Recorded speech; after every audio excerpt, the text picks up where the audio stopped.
Hello friends, இன்றைக்கி ஒரு சூப்பரான மாங்காய் வச்சு ஒரு டிஷ் பார்க்கலாங்களா.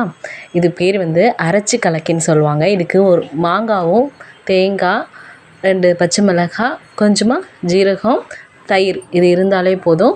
சூப்பரான அரைச்சி கலக்கி ரெடி பண்ணிடலாம். இது குக் வித் கோமாளியில் லக்ஷ்மி ராமகிருஷ்ணன் மேம் இருக்காங்க இல்லைங்களா, அவங்க ஒரு தடவை செஞ்சுருந்தாங்க. ரொம்ப சூப்பராக இருக்கும் இந்த டிஷ். எப்படி செய்கிறதுன்னு பார்க்கலாம் வாங்க. அதுக்கு மாங்காய் தோல் சீவிட்டு இந்த மாதிரி குட்டி குட்டி பீசஸாக கட் பண்ணி வச்சுருக்கேன். அது எல்லாத்தையும் ஒரு மிக்ஸி ஜாருக்கு ஆட் பண்ணிக்கலாம். இது செய்கிறதுக்கு ஒரு 10 மினிட்ஸ் இல்லை 20 மினிட்ஸ் கூட ஆகாதுங்க. அதுக்குள்ளவே செஞ்சு முடிச்சிடலாம். அதுக்கப்புறம் கட் பண்ணி வச்சுருக்கிற தேங்காவை ஆட் பண்ணிக்கலாம்.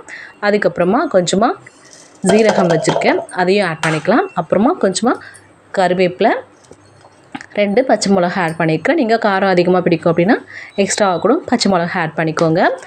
இந்த மாதிரி ஆட் பண்ணிவிட்டு அப்புறம் தேவையான அளவுக்கு வாட்டர் ஆட் பண்ணிக்கோங்க.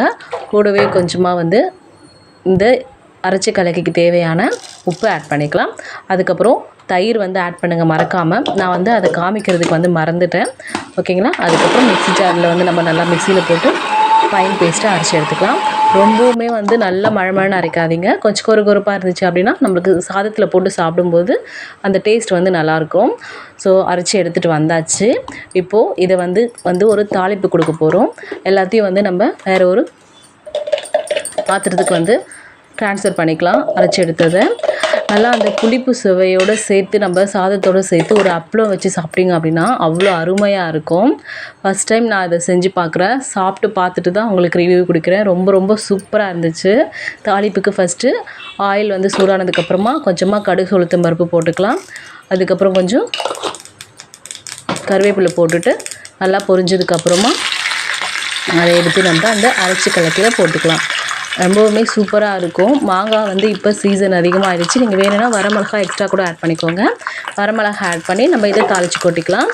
இப்போ சீசன் ஸ்டார்ட் ஆனதுனால மாங்காய் அதிகமாக கிடைக்க ஆரம்பிச்சிடும். ஸோ இந்த டைமில் இந்த மாதிரி டிஷ்ஷஸ்லாம் செஞ்சு சாப்பிட்டு பாருங்கள். ரொம்ப சூப்பராக இருக்கும். நீங்களுமே இதை செஞ்சு சாப்பிட்டு பார்த்துட்டு எப்படி இருக்குதுன்னு சொல்லிவிட்டு எனக்கு கமெண்ட்டில் சொல்லுங்கள். ரொம்ப சூப்பரான ஒரு சாதத்தோட ஒரு அப்பளம் பொரிச்சு நல்லா சுட சுட சாதம் போட்டு அதில் இந்த அரைச்சி கலக்கியை ஊற்றி சாப்பிட்டு பாருங்கள். உங்களுக்கு தெரிஞ்சவங்களுக்கும் செஞ்சு கொடுத்து பாருங்கள். விரும்பி சாப்பிடுவாங்க. திரும்ப திரும்ப செஞ்சு கொடுக்க சொல்லி கேட்பாங்க. இந்த வீடியோ பிடிச்சிருந்தா ஒரு லைக் கொடுங்க. நம்ம சேனலை சப்ஸ்கிரைப் பண்ணி வச்சுக்கோங்க. இதே மாதிரி நிறைய டிஷ்ஷஸ் நம்ம சேனலில் அப்டேட் பண்ணிகிட்ருக்கேன்.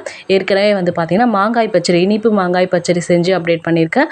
அதுவுமே சூப்பராக இருக்கும். அதுவுமே போயிட்டு பாருங்கள். நம்மளோட லாங் வீடியோவில் அவைலபிளாக இருக்குது. கண்டிப்பாக இந்த டிஷ்ஷஸ்லாம் செஞ்சு சாப்பிட்டு பார்த்துட்டு எப்படி இருக்குது நம்ம கமெண்ட்டில் சொல்லுங்கள். நம்ம வீடியோவை மற்றவங்களுக்கும் ஷேர் பண்ணி விடுங்க. எங்கள் சேனலை சப்ஸ்கிரைப் பண்ணி வச்சுக்கோங்க. சப்போர்ட் பண்ணுங்கள். தேங்க்யூ ஃபார் வாட்சிங். பாய்.